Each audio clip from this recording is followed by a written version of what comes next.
Oh, hello. My name is Mara, and welcome to Books Like Whoa.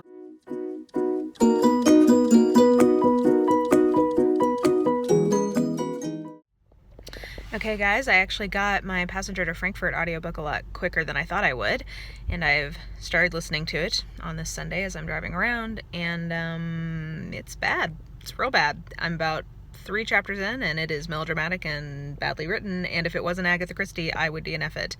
But I'm not going to use a DNF on Agatha Christie. Like, that just goes against my religion. But, yeah, it's as bad as I thought it might be. Yeah, I'm getting pretty dispirited about Passenger to Frankfurt, guys. It's just kind of absurd, and it's Christie absurdism that I think works for me better in an earlier time period, because there's enough of, like, the mists of history for me to, like, just sort of be like, maybe that's just what it was like in the 20s and 30s. This is, like, in the 70s, and it's just, like, there's a lot of people looking at strangers being like, I can tell that you are this kind of person, and I can tell this, and doesn't everyone do? It's just like people behaving in a way that's not realistic, and it is clear to me in a way that it isn't in some of her earlier books, just because, like, I don't have a clear enough conception of what people in that era would or wouldn't say, if that makes sense. Like, by the 70s, I feel like I have a pretty good sense of what people are like, and, like, what would be weird and what wouldn't be weird in terms of, like, social norms. So, like, it just doesn't work. I guess I'll do a plot summary when I'm done. But basically, like, the whole setup of this of, like, let's swap genders, and, like, let's swap it's just, yeah, it's not good. It's not a good book, and I'm not enjoying it, which is a rare thing for a Christie. Like, usually I still enjoy it, even if it's not great. This is one that I'm just, like, not straight up not enjoying. Okay, guys, I finished this book, and, yeah.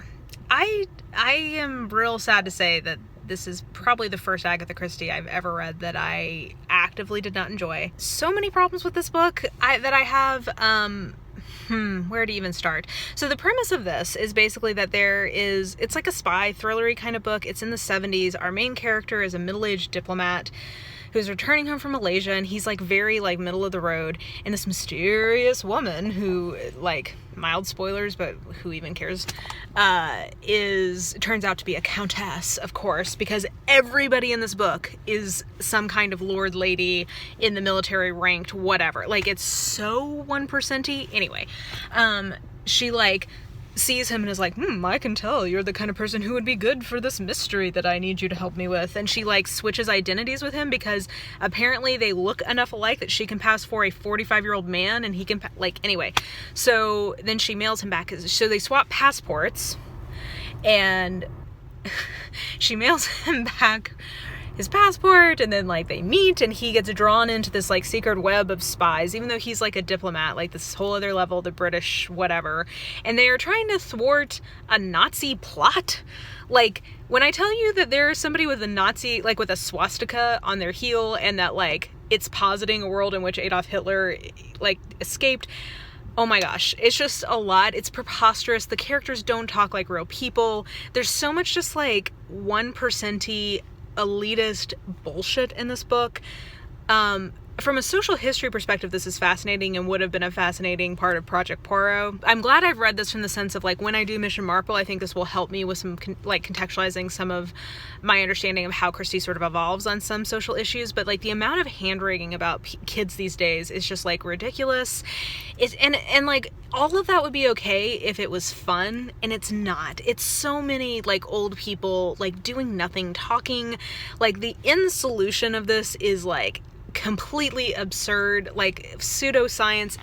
Anyway, I did not like this book. I mean, generously, I could give it 2 stars, but honestly, it's really more like a 1 or 1.5. Like, I just did not enjoy myself at all, and, like, I'm probably being harsher because I love Agatha Christie so much that, like, I expect it to be good, and it just, like, was awful. It was just, like, really not fun.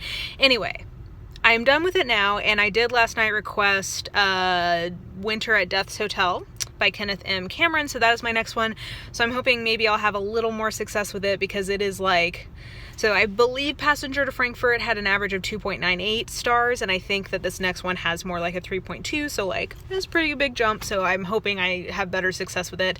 I at least won't be as disappointed in it, because it won't be Agatha Christie like making me miserable, which is just a sorry state of affairs, and it makes me sad. Okay, so I know I just need to move on and let this go, but I finished Passenger to Frankfurt yesterday. That's the last thing you saw. I woke up pissed about this book again. And I don't know how much of this is going to be a repeat, because I haven't looked at the previous footage, but like, I just need to communicate to you how disappointing this book was. And I think I finally have insight into how people feel or think about things like The Big Four, the Seven Dials mystery. Like, this must be how they feel about those earlier like thriller type books. This must be how they feel about them. But I just can't. I think what I really like about those books, the ones that are like these kind of action adventure ones that she has earlier in her oeuvre, I like them because there's a lightness of touch to them, and they actually are quite action-packed. Like, there's a lot going on, and I feel like this book it has a heaviness to it. There's a heaviness in the tone. It doesn't have the same kind of sparkly prose that I know and love from Agatha Christie. Like, it doesn't have that. It just feels like grim, but not actually grim. It feels like melodramatic. That's the word I'm looking for. It feels very melodramatic, overwrought, completely out of touch with like, it's neither like complete nonsense rompy fun, which is how I think of those earlier type like adventure-y type books she has. It's neither that nor an actual good spy thriller. It's just like a poor imitation of either version. Like, it's not campy. It's just like, it was just not fun to read. And maybe, like, I would have DNF'd this if it was not Agatha Christie. Like, 100% would have. And I wonder if I'm being too harsh on it because it's Agatha Christie and I love her so much. But, like, I really am just, like, profoundly disappointed in this book. And, like, I think it's probably the only Agatha Christie book I can tell you I actively don't like. Because it didn't have the one thing that I can always count on her for, which is just like that lightness of touch, or the authorial voice of hers that I like so much. It reminded me much more of her like Mary Westmacott type novels. I don't know. Anyway, I'm about to go get ready, but I just woke up and was pissed, and I had to just reiterate how disappointed I was in that book. And now I guess I need to just move on and get into Death at Winter's Hotel. Whatever, but yeah. The first book in this challenge did not go well. Okay, so we're checking in on Death at Winter's Hotel, or Winter at Death's Hotel. I can never remember which is the order of operations, which is very fitting because this book is bad. Like, it's not good. Aggressively mediocre is probably the most generous description I have for it so far. I'm well into this book. Like, nothing about this book sticks in my mind. It's both not good as historical fiction, because, like, I really like historical fiction. So just to recap of what the plot of this is, Sir Arthur Conan Doyle and his wife Louisa are visiting New York, and they're staying in a hotel. Louisa sees this woman in the lobby, and then she is dead. So once she figures that out, then she's, like, trying to do some investigation, whatever, like... So this is the historical time period, the late 19th century. It's in New York. I mean, like, there's parts of that could be interesting. Like, this could be an interesting historical fiction book, and I would be interested if people have recommendations for historical fiction set in New York in the late 1800s. Like, sure, that sounds great. But this is terrible historical fiction. Like, no, the characters don't... The prose is not good. Like, it's just very workman-like prose in a lot of ways. And so part of what I really enjoy about historical fiction, what I would consider to be sort of a hallmark of that genre, is that it has lyrical prose to some degree. There's some level usually of some kind of like verisimilitude of older writing styles. Like, it usually has more sort of like elaborate prose, I think, or beautiful prose. And like, this does not have that at all. So for me, it's not working as historical fiction. It's also just not working as a mystery. Like, I could give a shit. It's not good. I'll finish it up tonight, probably. Not enjoying it. I would DNF it, but I I don't know, like, none of these I think are gonna be good. That's not true. I actually have pretty, like, the three remaining ones, I do have hope that they will be good, especially the 2 literary fiction ones, because I think that a lot of times those get lower ratings just because it is so, your mileage may vary and not everybody is into literary fiction, basically, so I'm hoping that those 2 will be better, but yeah, this is bad. Oh, the other thing I was going to mention about this book that I don't like is that the male gaze in this is just so gross. Like, it's a female, so it's a man writing a female protagonist, and so just honestly, I think a lot of times male authors struggle to do that well, and like this is the textbook example of like the heroine literally in the opening chapter strips down and like stares at herself naked and like describes it in a way that like no woman I think ever would. Like, it's just like, oh buddy. Can I just say, like, when male authors do this, I don't understand, like, there's just no point to it, because if you're trying, if the goal is titillation or whatever, like, you have, like, porn is everywhere and it's free.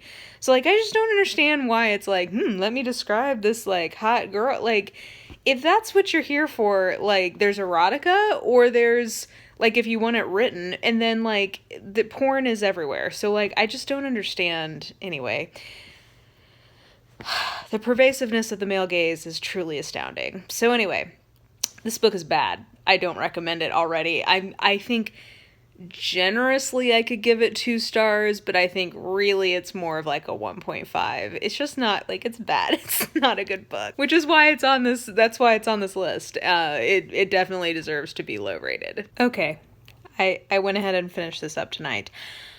This is not a 1.5 star. This is a 1 star. This is a terrible book that is so misogynistic. Like, I was mentioning the male gaze, but like it gets worse and worse, and I just, okay, there's queer baiting in this book. There's like the beginnings of a lesbian relationship, and then like bury your gaze. There is sexual assault, and it feels like this book is an excuse to channel a lot of like anger and aggression towards women under the guise of having a plucky female protagonist, and it's like to balance things out and say, oh, no, like this is, you know, a woman fighting against the constraints of her time. And it's just like, I'm not buying it. The way that these okay, let me back up here. When I last checked in with you, I think I was saying that it's hard for me to even remember what was happening in this book. It's because it's just a fucking mess. But basically, like, there's a serial killer that she's trying to find. I think I told you that she, like, somebody she knows in this hotel goes missing / dies in a horrible, brutal fashion, which just continues through the book. And basically, it's a serial killer who's, like, a peeping Tom, and he becomes obsessed with her, and, like, again, like, sexual assault, like, she is brutalized. Sorry, I'm a mess, because this book is a mess, and it made me really mad, actually, by the end, because it felt like there are ways of describing really horrible things that happen to people, like, that actually do happen to people in this life, in a way that doesn't feel fetishizing or voyeuristic, or like a way to sort of revel in the details of the horrible thing that is somehow like allowing the reader to enable a fantasy, or the author to enable a fantasy. And that is very much what this book felt like. I do not know this author. I cannot speak to what is in his heart or mind, but like that is the impression it gave me, was that there was a lot of anger towards women that was being expressed on the page. It felt aggressive towards women in every way, shape, or form. I read a lot of mysteries. I read a lot of books that have terrible things happening to women in it, and not all of them feel this way. Like, I left this book feeling gross and angry. So there's that. Like, ew.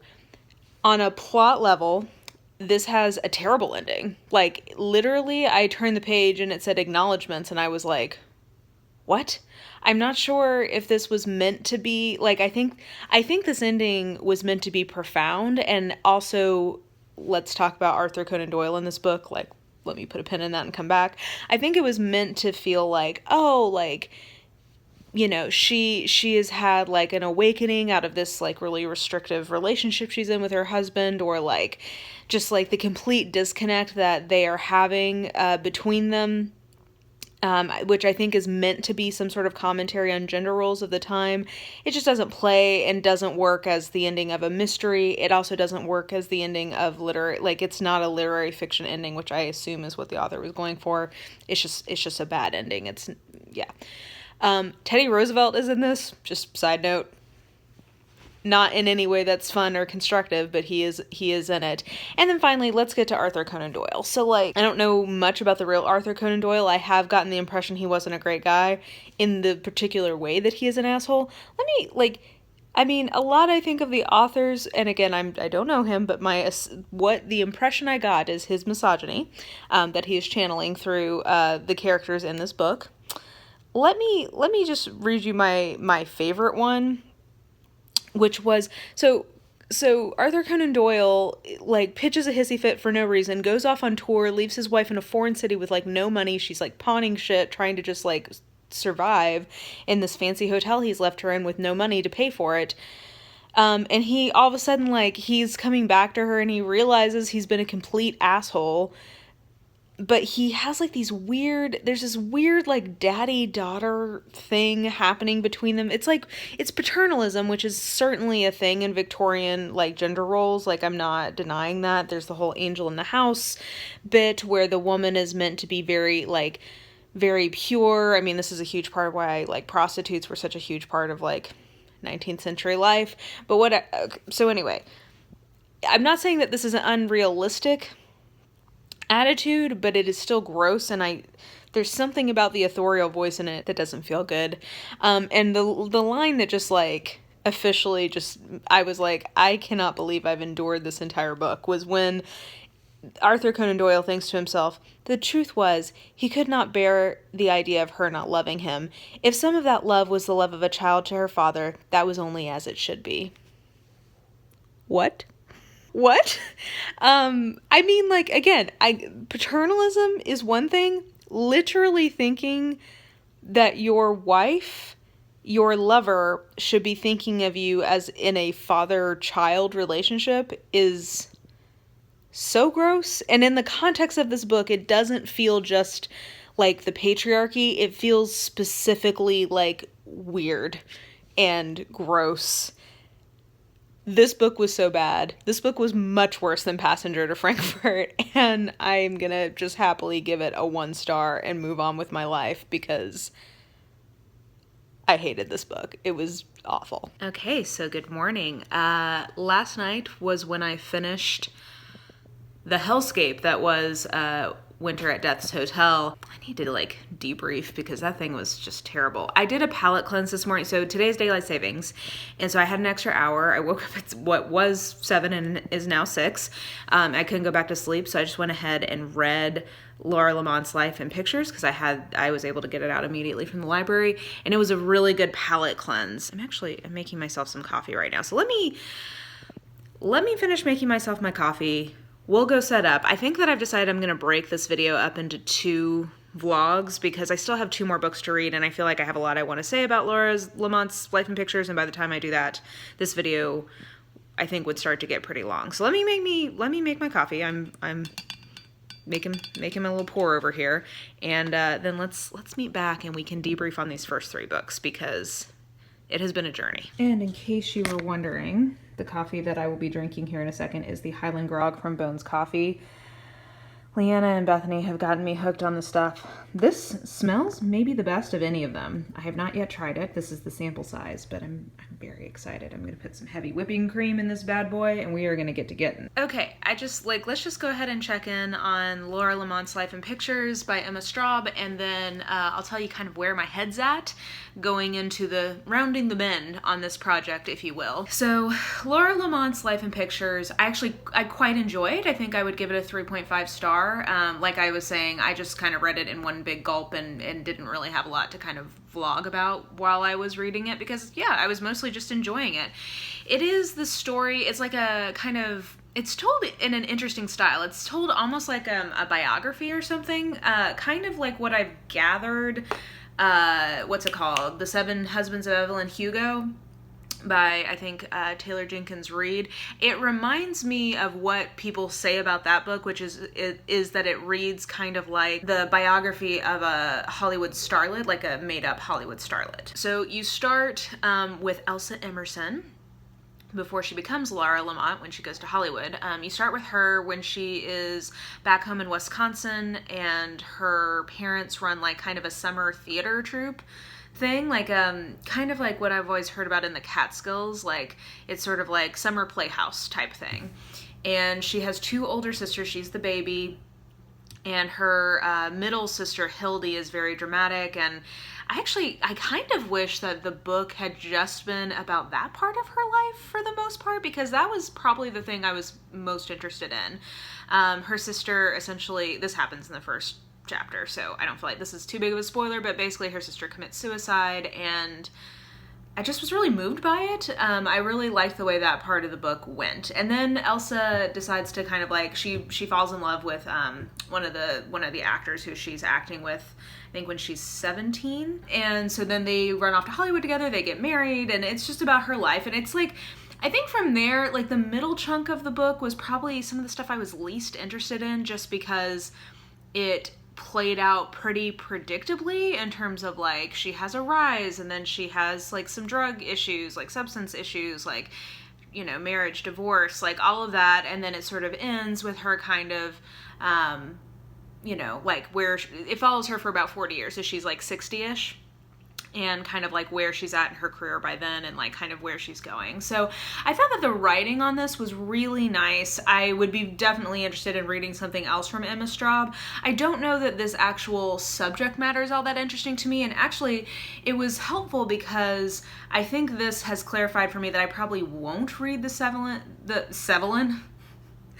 that's going to be the new name for that, The Seven Husbands of Evelyn Hugo, just because I think it's just so sad to me. And I think because, I don't know if you guys know this, but I'm like obsessed with Judy Garland. Like in music, Judy Garland is to me what Agatha Christie is in writing, like in terms of like a singular female singer. Like I am obsessed with Judy Garland.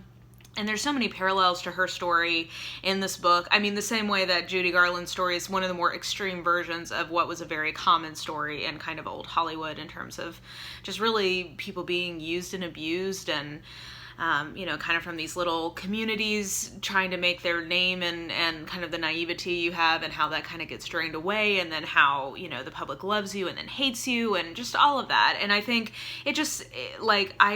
Judy's story touches me very deeply and moves me very deeply. So I think reading something that reminds me of that is just a lot. And I thought that this was a perfectly well done version of that. I don't think that this deserves a low rating, like by any means. I think I would give it a 3.5 star. I'm not sure on Goodreads if I'll record it as a 3-star or a 4-star, but like it's a good book, and it's really well written. I think that was what I most enjoyed, was the actual writing. And like I said, I was very moved by the Elsa piece, and I really liked one of the kind of themes in this book was Laura, once she becomes Laura, kind of reflecting on the differences between her and Elsa. And that's, I think, part of what I liked about the ending of the book, is I really kind of liked where she was landing with that. Kind of that dichotomy of what, you know, who you are kind of early in your life, and who you are when you have, before like life has happened to you. And I don't know, I mean, I think for most people it's not as dramatic, right? Like I think most of us don't have the same level of like kind of a brutal awakening into adulthood, hopefully. I mean, some people do, but anyway, all that to say, I did really enjoy this book, and it was a really nice palate cleanse from Winter at Death's Hotel, which I just had, like, I gotta go back there again real quick, because that book is the worst book I've read this year. It made me so angry by the end of it. I was going through and reading some of the reviews, and some people, the reason it has a lower rating is because many people felt as I did, but reading some of the positive reviews about like this believable plucky heroine or whatever, I was just like, did we read the same book? And some of those reviews were from women, and I'm like, girlfriend, are you telling me, because I need to just clarify what I'm about to say happens more than once in this book. When you come home from a long day of work, you're telling me you find it believable that you strip down completely, go in front of a mirror, cup your breasts, and start contemplating the color of your nipples. I mean, I know that's what I do every day after a long day of work, after a long day of, status reports and trying to figure out what the fuck is going on with testing for a system that I'm in charge of. That's definitely what I do. I come home and I'm like, damn, these nipples. Every day I'm just struck anew by their color. See, like, this is what happened. Like, that is the level of immersion in the female psyche that this author chooses to engage in. And, like, it is offensive. It's offensive to me on two levels, because it has all of this male gaze, rape culture, aggression, aggressive misogyny that is the underlying tone of that book. And then it also doesn't work as a book. Like, it's also just not well written for its genre, and it doesn't follow the conventions of its genre in an interesting way or in a coherent way, nor does it subvert them in an interesting way. Like, it's just a bad example of both historical fiction and mystery. So, like, it's both bad in terms of, like, it's problematic, and it's also bad, like, it's not a good book. And I can deal with one or the other. Like, I can deal with a book that is problematic but is really well written and I can, like, respect it. Like, that's how I feel. I tried to read Lolita and it was just too much for me, but I have respect for it because I respect it as a work of art. And then there's other books that just are not problematic at all. And may not be the best written, but they're not problematic. So, like, you kind of are like, okay, whatever, like, you do you, boo. This is just bad and offensive and upsets me. So anyway, all that to say, Laura Lamont's Life in Pictures, which deals with a lot of kind of, patriarchal bullshit too. Like, that's a lot of what that book is about. But frankly, because it's written by a woman, and it was written by a woman, I think in the same year. These two books were both published, I believe, in 2012. So, like, same cultural moment. Both pre-Me Too, but it just shows you the difference between somebody who is like, I don't know. Again, I don't know these authors and I cannot say this definitively, but it shows you the difference between my impression of an author who has a deep sensitivity to what it means to be a woman and therefore what it means to be vulnerable in this world, to aggression, to other people's whims, to try to make yourself a subject and not an object, like that being what you are trying to do in your entire life's project and trying to, like, self-actualize in your chosen profession. Like, the difference between that and an author who just looks at women as objects. Like, that is the impression I got. So anyway, I'm glad I had a palate cleanse, and I'm glad that, like, okay, so taking a step back, let me cool my anger here for a second. So recapping where we are in the project, taking a step back here.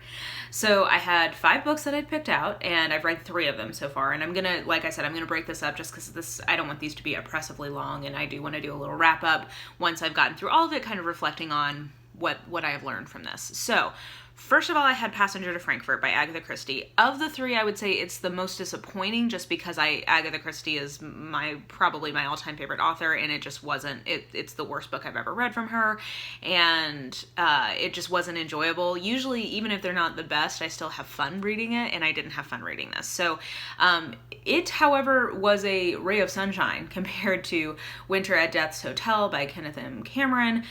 So Passenger to Frankfurt is sort of a mystery thriller type thing. It was written in 1970 and is sort of about espionage, whatever. If I had been reading this not in the project, I would have DNF'd it after the first few chapters. I say that I may not have just because it's Agatha Christie. I may not have DNF'd it, but my impulse would have been to DNF it. The second book I read was The Winter at Death's Hotel, and I absolutely would have DNF'd it after a couple of chapters if I had not been doing it for this project. I decided to go ahead and try to, like, I really am trying to get through all of these because I think it will teach me something valuable, which we'll talk more about in the wrap up, but I made myself keep going, and again, there's a lot of elements that I really should have liked because it's a historical setting that was cool. It's a mystery plot, which I'm into. I like serial killer type books in terms of my thrillers or mysteries. So, like, that was something that should have connected for me. The whole concept is kind of a take on the whole, like, A.H. Holmes, like, murder hotel thing. If you've never read Devil in the White City, it talks a lot about that. Premise-wise, this really should have connected for me, but this is the worst book I've read so far this year. It made me actively angry. It was we've talked about it. And then Laura Lamont's Life and Pictures. I think so far my impression on this, you know, I think I'll echo what I think some other people have found in doing this challenge, which is that I think sometimes literary fiction gets rated low because people just maybe don't connect with the subject matter, or they don't connect with the authorial voice, or they just don't read as much literary fiction.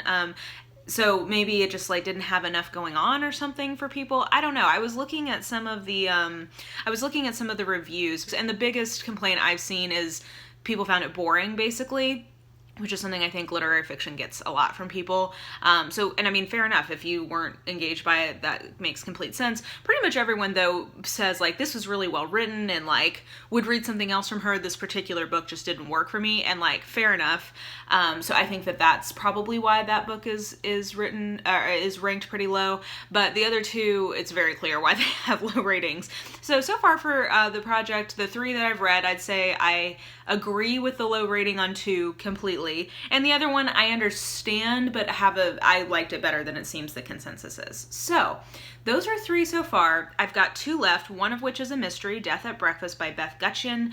I have that out now from the library, so I may actually read that this afternoon. We'll see. It's a nice crisp fall cozy day here, so it kind of feels like a good day for a mystery. I think it's sort of like it's a part of a series, but hoping it can be read as a standalone, and I think it's essentially investigating a murder at a bed and breakfast or at a hotel or something, which is a trope I really like. So I have that one, and then I have Swimming Home by Deborah Levy is my last one. That is literary fiction with like people trapped on like a Greek isle or something, so I'm excited for both of those.